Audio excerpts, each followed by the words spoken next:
Okay, I guess we're doing a part 2 because my phone just cut me off. Okay, we're on Vented. The cool thing about Vented, there's no seller's fees. I don't really know how Vented makes money. I guess the advertising. I don't know. Because the buyer's paying shipping. There's no listing fees, and they don't take any of your money out when you sell something. So, Vented's fabulous. For a seller, the buyer does have to pay shipping, but they have bundles like Poshmark. That was the other thing I didn't get into with Poshmark, but I'll get into it now because Vended and Poshmark, because the buyer's paying shipping, there's these things called bundles. So let's say you go to somebody's Poshmark and Vended closet and you like more than one item. You can make a bundle, and that way, well, on Poshmark, you're still paying the same shipping price. So it's really good on Poshmark. But on Vended, they might need to move it from a small package to a medium or large package. But you can make your bundle, plus you get a discount, plus it saves you on shipping. So they encourage more than one item buying on Poshmark and Vented because since the buyer absolutely has to pay shipping, sellers don't have an option to offer free shipping. Those two run on pushing bundles a lot. They'll push your buyer to buy more than one thing from your store because it just saves them on shipping. And on Vented, you don't have any seller's fees. So Vented is a really cool site to sell on. Its app's pretty easy. The only thing I don't like about Vented is I was selling like just a simple just do it Nike sweatshirt. And my daughter gave me, it was a real Nike shirt. Nothing. And Nike's not even that high end. It's popular, but it's not high end. And it like questioned its authenticity. And I'm like, it's a Nike sweatshirt. Let's calm down. I am putting it up for like $10. Yeah, come on. So you don't want to do your high end on Vented, but what Vented is good is your teenage brands. Forever 21, Rue, Yeah, Rue, R-U-E, yeah, Rue, Rue. Aristotle, Vans, Converse. Converse does really well on Poshmark too, so is Vans actually. But Vented is a younger, smaller sized. Well, there's plus size girls. Tora does good on Vented too. Tora does good on Poshmark, but it does really good on Vented. But I will tell you this: you cannot ask. Like, okay, let's say I've got a pair of really cool Tora jeans.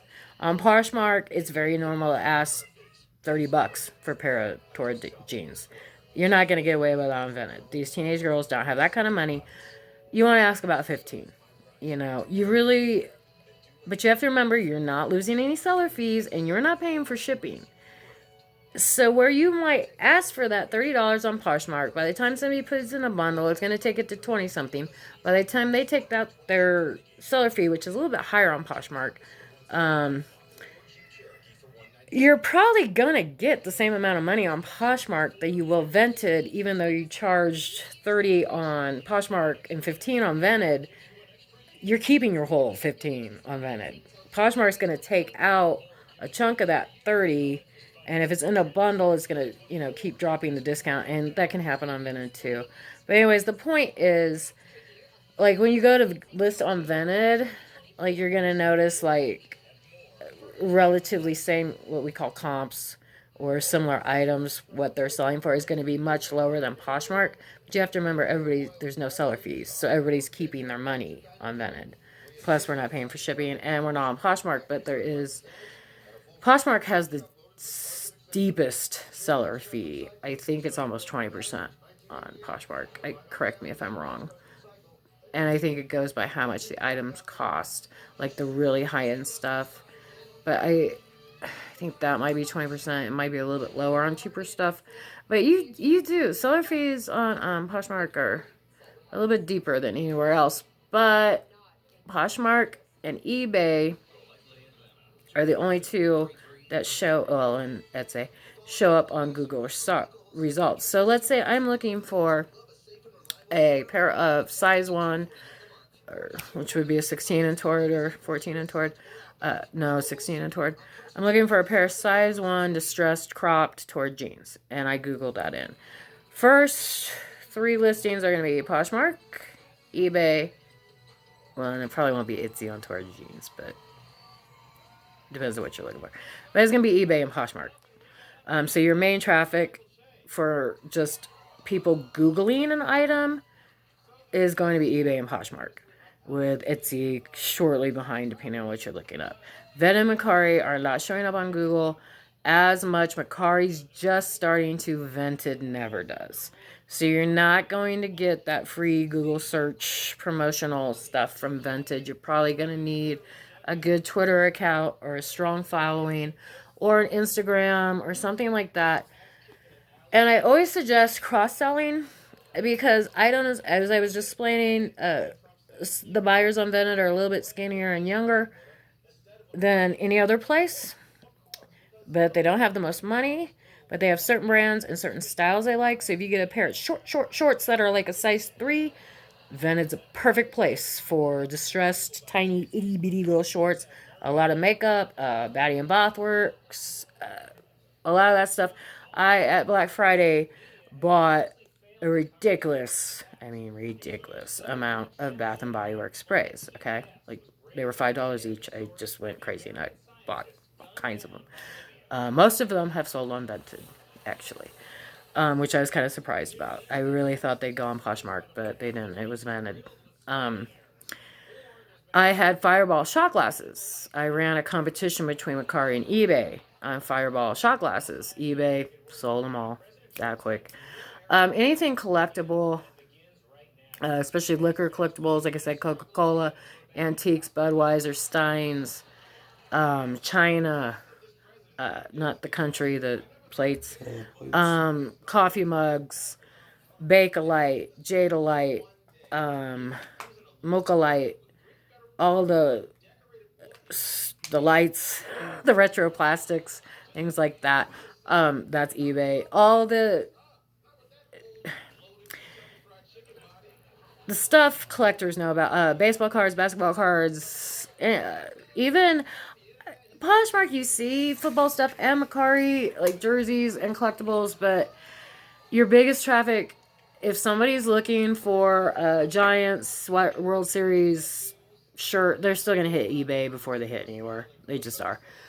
So anything collectible that people are going to type into a search engine, if they want somebody in particular, if it's somebody's birthday and they're looking for something in particular, like me being a Bears fan, if I want a Bears jersey, I'm going to eBay first. I might still go over to Mercari and check, just because Mercari is getting a little bigger.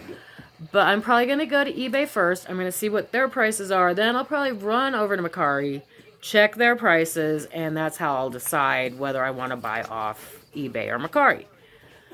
But most people, not as many eBay people have heard of Mercari yet. Give Mercari a couple years, though. It's growing. It's getting bigger. More and more people are finding out about Mercari. It is a lot like eBay used to be when eBay first started. eBay grew so big it almost grew out of its own self. Mercari is just it's eBay back when eBay was eBay. But it's starting to have some. I've actually seen Mercari ads on TV a couple of times now. No. So it's getting there. But it's just, most people to this day, if they're looking up something, just head to eBay. Because we all have had our eBay accounts forever and we head there. And it's a pain in the butt to sign up for new stuff. So, but I'm not saying don't try it. But I'm saying cross list. Keep your certain collectibles, your biggest items, your most likely to be searched on Google items.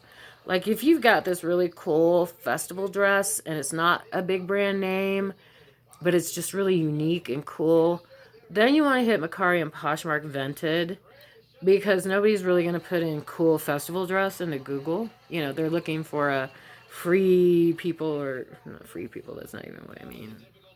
I can't remember the name of the brand, but maybe it's free. It's free. I don't know. Free? No. I don't know. But they're gonna, or if, let's go to Kate Spade. Okay, forget free people.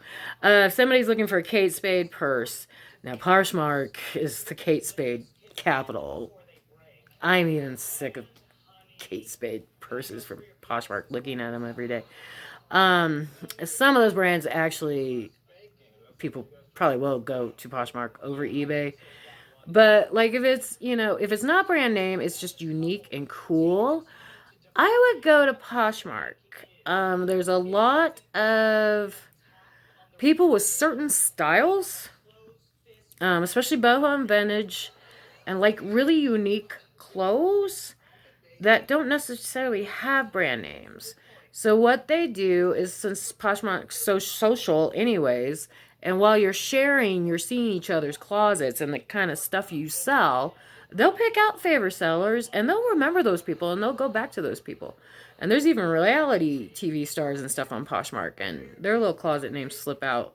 And pretty soon, people are... I met a girl that bought a scarf just because of some girl that was in Bret Michaels' Rock of Love. And it's a really funny story. But anyways, so Poshmark can be really fun, but it is kind of like a cult in a way. And it, like I said, it's a lot like high school. But you get close to people because you are kind of developing friendships and relationships, and friends start buying off of friends and things like that. So it has its own built-in weird traffic that you might be able to actually sell things that wouldn't normally sell on eBay, Vinted, or Mercari.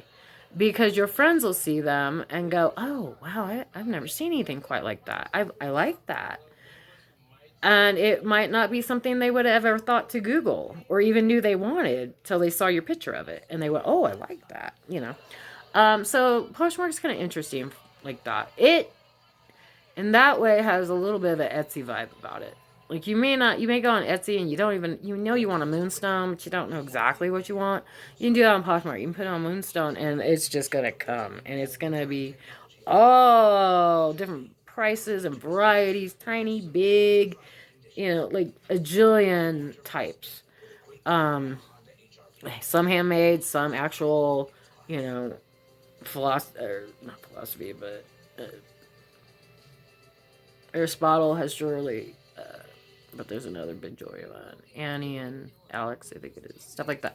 But anyways, and a lot of private artists, metalsmiths, things like that make jewelry. A lot of like boutique-y New York stuff on Poshmark that somebody, living in Arizona would never even know existed. Will find out about it on Poshmark. So that's not something they're going to put in a search and Google because they don't even know about that artist yet. I've learned about jewelry artists from Poshmark that I've never heard of that only work out of small boutiques in New York. So, I mean, and some of that isn't, it sounds high end, but actually some of it's kind of affordable, and it's kind of cool knowing you have like a unique, rare piece from a special artist in New York. And some of that you're not going to find on eBay, because that's going to be name brand stuff. And some of these artists aren't, are only known in New York. But if you're living out here, or you might find an artist from Sedona on Poshmark that you wouldn't find any other platform but Poshmark. So that is cool about Poshmark.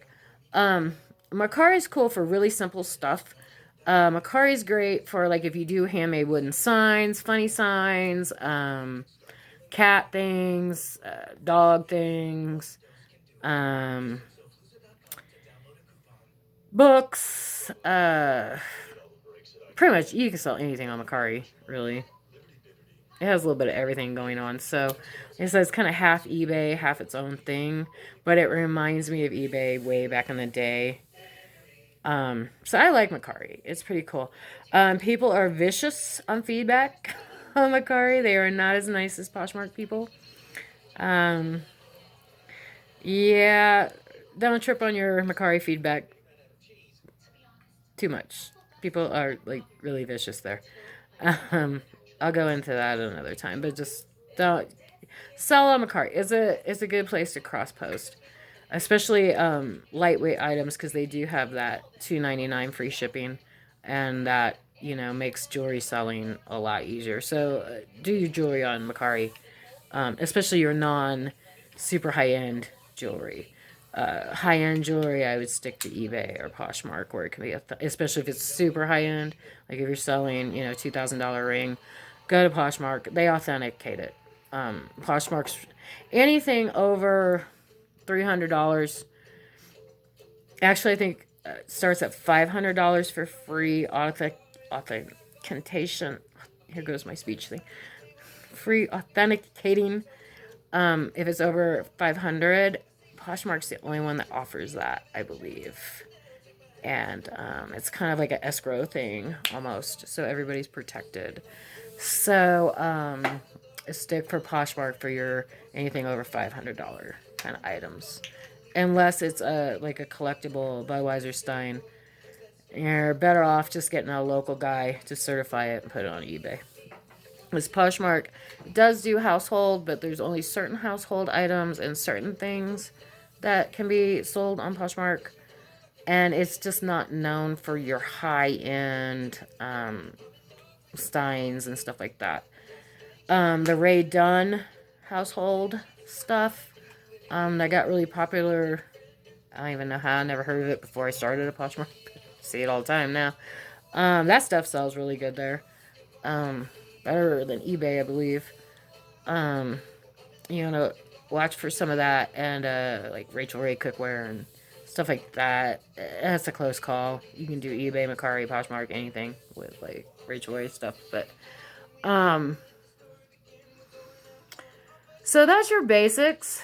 And like I said, I work off apps. I don't work off the laptop. I can't speak too much on that. But everybody's always asking me like how it all works. Well, I'll put my links down for my furls.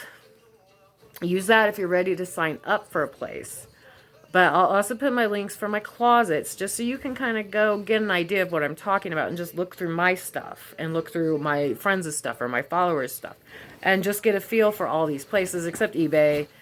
You know, I think we already all know what eBay looks like and is like.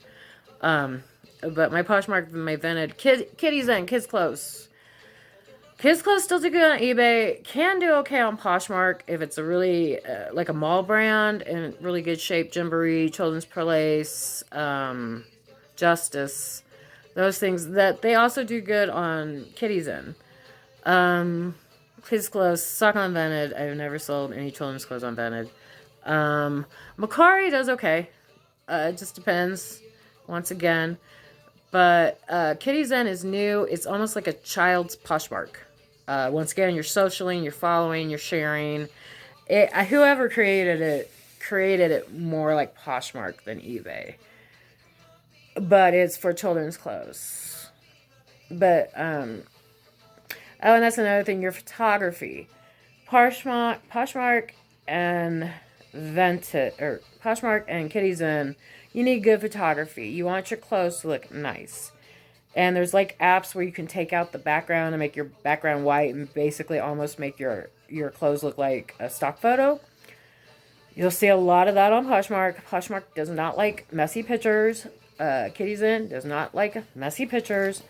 Messy pictures go on eBay, Vinted, and Mercari. Nobody really cares about your pictures on eBay, Vinted, and Mercari. They just care about your stuff. But Poshmark and Kitty's in are a little more fancy, so, but they also take the most fees, and you do the most work, and yeah.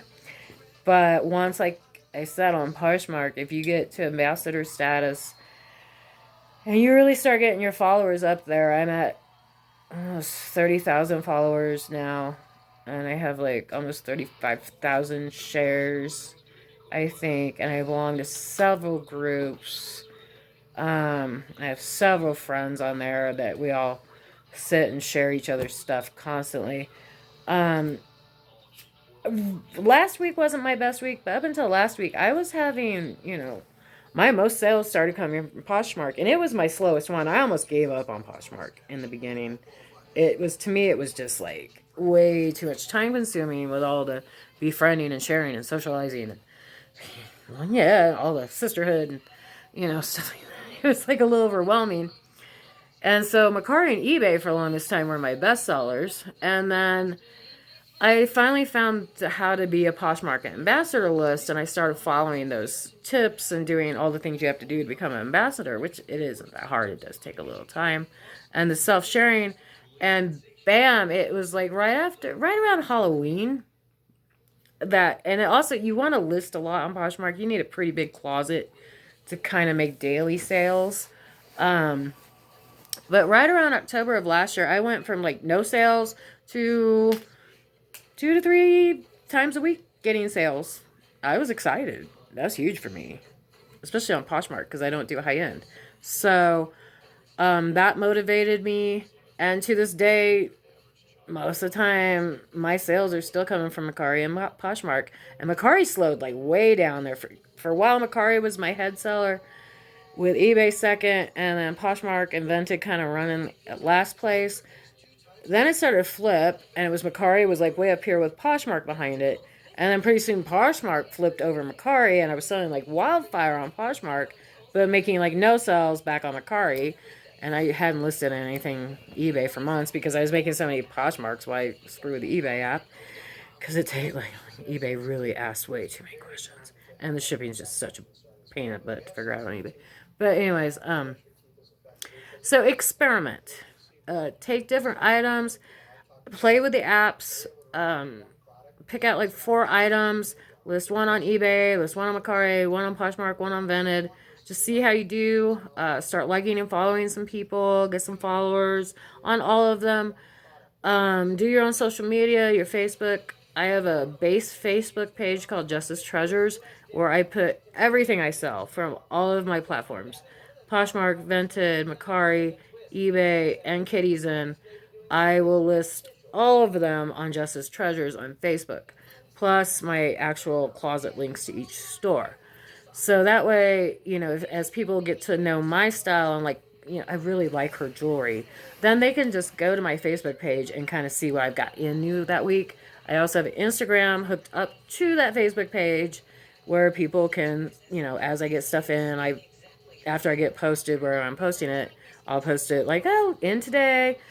And then on Instagram, you want to tag yourself as a Poshmark seller, Macari seller, Vended seller, whatever seller, and show when you're shipping out packages, so, hey, look, I made some sales, yay.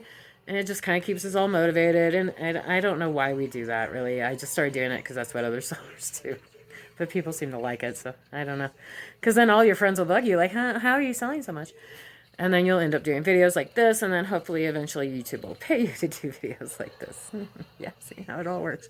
But you do want to have an Instagram, a Twitter, and Facebook. I have a private Facebook page, so I don't post my listings on my personal Facebook page. But like I said, I have a business page. I post all my stuff too. So, yeah. And it is a journey. You're going to get bad feedback sometimes. You're going to get great feedback sometimes. You're going to make friends. You're going to make enemies. You're going to meet stalkers. You're going to block people. You're going to be blocked. It's retail. It's just done online. But it's retail. If you've ever worked retail, you're still in retail. You're just, instead of face-to-face fighting with people, fighting with them online. It just prefers which way you rather do it. If you would rather be on your feet for 8 hours a day, but get a steady wage and not have to worry about if that shirt had a snag, it coming out of your money and a refund, then you would want to stay at a brick and mortar store. If you're an introvert like me or disabled and can't be on your feet or can't work or can't, I'm social phobic, I can't be around people. Like if people said to me face to face what they say to me online, I would bust out into tears like every day. And I used to when I worked retail. I have had massive mental breakdowns when I worked in the public. So, and I'll tell you, working online, there's days I still have massive mental breakdowns, but I get to do it in the privacy of my home and my customer doesn't see it and I don't get fired and, it's nice. So that's the advantage. But you're probably going to actually make less money running your own retail businesses online than you would making minimum wage in brick and mortar, because at least you're getting probably some benefits and you're not going to get any if you're just selling your crap on Poshmark. So there's a lot of pros and cons to it. It just depends on you. It depends on your life situation. You'll see these videos I made, 6 figures on Poshmark last year. Well, they're not telling you exactly how much they spent on their sourcing or inventory. There's a girl that she's a Poshmark ambassador, and she does do some videos I would watch, and she always will tell you straight up how much she spent on an item. And when she tells you her profits, she's already taken out not only her cost of the item, she's taken out shipping tape. She's, well, with Poshmark, you're using free priority mail stuff most of the time, but you do buy tissue paper and thank you cards a lot. I don't. I just actually write handwritten notes, but that's still paper, so it still costed money.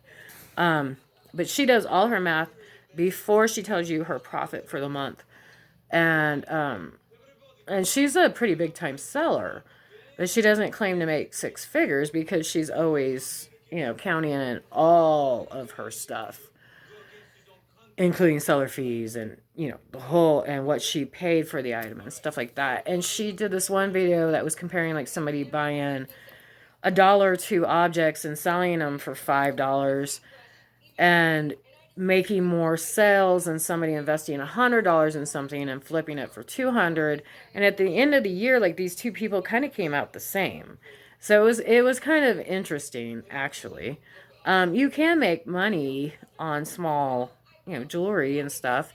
You don't want to spend a lot of money on your inventory. You have to, when you're flipping something, you have to keep in the cost of your shipping tape, your packaging, your thank you notes, shipping itself, seller fees, if you're paying for shipping, seller fees, and time. Running this kind of stuff can take, like, there has been nights I've been up at 2 o'clock in the morning sharing stuff on Poshmark, like in zombie mode, just share, share, share, share. So if you're going, like, if you're getting premenstrual or pre-menopause or menopausal and you're having the insomnia thing, it fits in fine because you're not going to sleep anyways and gives you something to do. But if you're forcing yourself to stay up that late at night, it can really take a toll on you. So it just, once again, it depends on your situation. Poshmark is the most self-active of the platforms. eBay, Mercari, Vinted, you list stuff once and you just kind of let it sit there. You don't really need to do anything until you get a sale, and then you have to find it and ship it. And sometimes finding things, I've lost something I sold right now, and I have till Monday morning to find it, and I still haven't found it, and I'm pretty stressed out. And it's only like a $7 item, but I'm still freaking out about it. But anyway, because I need that $7. Try to organize yourself well. Otherwise, yeah, you're going to cancel orders and lose money because you can't find what somebody just bought. And B, things don't sell overnight. Make sure you have the room and the space to store stuff. Maybe 6 months to a year sometimes, before something sells. So, I mean, you might get other sales in there, but you want to have, you want to accept that something you bought, like today I went to the thrift store and I bought quite a few things. I actually bought way more than I normally do. But it was a half price sale, so I just did. Anyways, so it's going to take me forever to list all that, first of all. Secondly, I did stick to mostly summer clothes, so hopefully most of it will sell this summer. But I can bet you only half of it will sell this summer. The other half will probably sell next summer. So I've got, to be able to have some place to put that away for a year. There are things I listed last July and August. In fact, something just sold an hour ago, I listed in August of 2019. And I just sold it in February of 2020. So, don't give up on stuff just because it's not selling. People are still traveling. Not sure how wise that is, but people are still traveling. And they're, might be going somewhere warm as spring break's coming. Girls want the cute outfits for spring break and stuff, and they're still traveling. So that's another thing. Don't make your closet seasonal. Keep your summer stuff out all year round. Keep your winter stuff out all year round. Keep your spring stuff out all year round. And your fall stuff.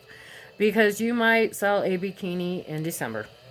You don't know.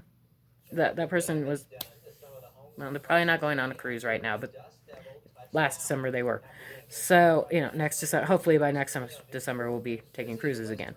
So, keep your warm. People do go to Florida and cruises and other countries in December, things like that. So keep your summer stuff out all year. Keep your winter stuff out all year. Your holiday, your Halloween costumes, keep them out. You can put them down at the bottom of your stores, but keep them out. You'd be surprised how many times you actually need a costume for school. A lot of the school has certain days, and people will go looking for Halloween costumes and can't find them anywhere. You'll be the person that has the Dr. Seuss hat that they need that day. So keep all that down. Just keep it down lower in the page, but keep it out. I've got 2 pair of Christmas leggings, Derek Hart and a non-name brand out. I don't know why anybody would want Christmas leggings at any other time of the year, but you never know.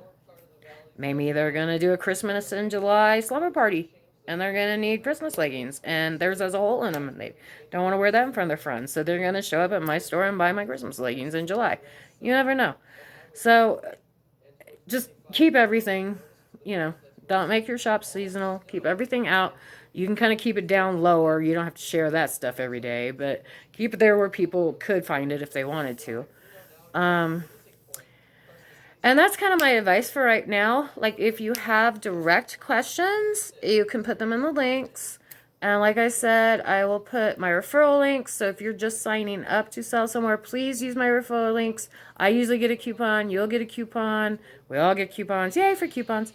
And then I'll put my actual shop so you can just go kind of check things out and see what I'm talking about. Okay. And this is Jessa, Jessa's Juju on Facebook. Broomsticked on Artfire, Broomsticked on AnyMade, Poshmark Ambassador, Broomsticked, Jessica Makari, I think Jessica Svensson on Makari. I don't know my name on Vinted. No idea who I am. Oh, the Reader on Vinted, and Broomsticked on eBay, and Jessa's Treasures on Facebook, and Jessa's Juju on Facebook. And I think that's like my 8 jobs or 10 jobs. I don't even know how jobs I have. But yeah, I am everywhere. And the rule of it is of YouTube. Have a blessed evening and good night.